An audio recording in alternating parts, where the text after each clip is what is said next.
As they say, art imitates life and life imitates art. And one of the many sayings we have in art is that the show must go on.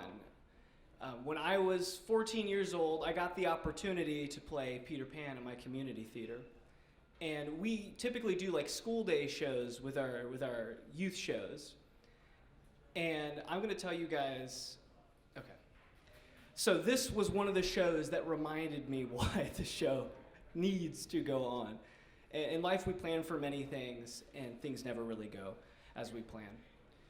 In the show, we had this rig and this whole fly system, and I got the crazy opportunity to fly around.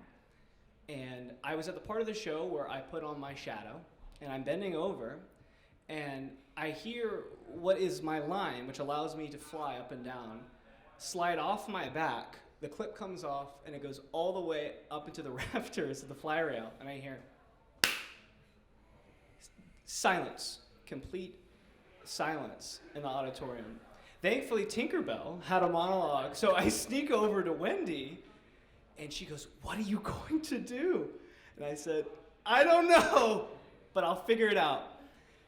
So I had never run the show without flying ever, and we get to the iconic, because this was Disney's Peter Pan, we get to the iconic scene where Peter Pan flies. If you don't know the name of the song, it's "You Can Fly." And I had a specific mark I had to jump off at the end of this bed. And all the little darling kids go, "Oh, he can fly." And I get to the part where I have to jump off the bed and fly, and I jump like a foot onto the ground, and they're like, "He's flying." And I'm flying, sure, I'm flying. And the scene goes on, and eventually the darling kids are able to fly. And I'm stuck on the ground, which I've never been stuck on the ground before. And it was Disney's Peter Pan, so this specific script had all the fairies from the whole Tinkerbell lore. So all Silver Mist is here in company, and all these girls are looking at me like I'm some kind of idiot because I can't fly. Like it was a choice. Like I woke up like, I don't want to fly today, so.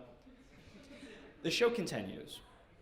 And because, Peter Pan does the thing, I talked about flying, I had to do an impromptu fight with Hook, which we had never done because, most of the fights in the movie go, "Oh, I'll get you, but you're flying," which I couldn't do.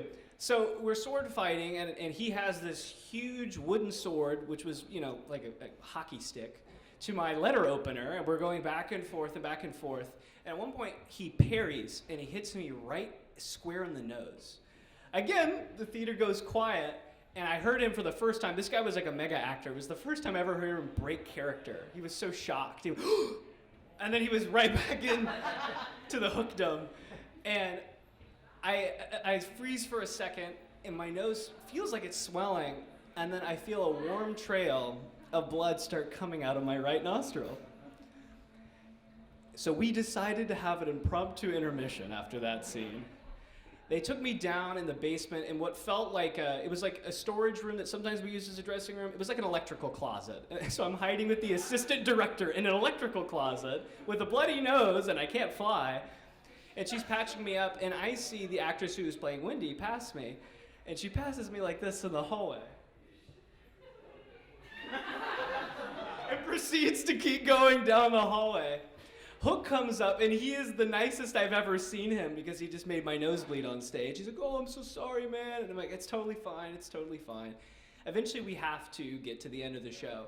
And they really wanted to try to get me to fly. So their plan B was the actress who played Wendy was on a line that was stationary. It couldn't go side to side. It was stuck in one place, and someone yanked a pulley and made me go up. So what they decided to do was attach it to my harness and grab me by my ankles to get kind of like a whole Newton's balls like swinging thing going. So they grabbed me and just let me go, and I flew like a foot off the ground back to the edge of the curtain, forth to the edge of the curtain. One of the kids who was there at the show was asked later by a friend of mine, did you see Peter Pan fly? Like, how was it like? And he's like, "Wait, well, he sort of flew. I don't know if you would call it that." So, and for years, we prepare as actors for the worst, and we're always surprised. And like I said, the show goes on, and life will always throw you curveballs. Just remember to fly. Thank you.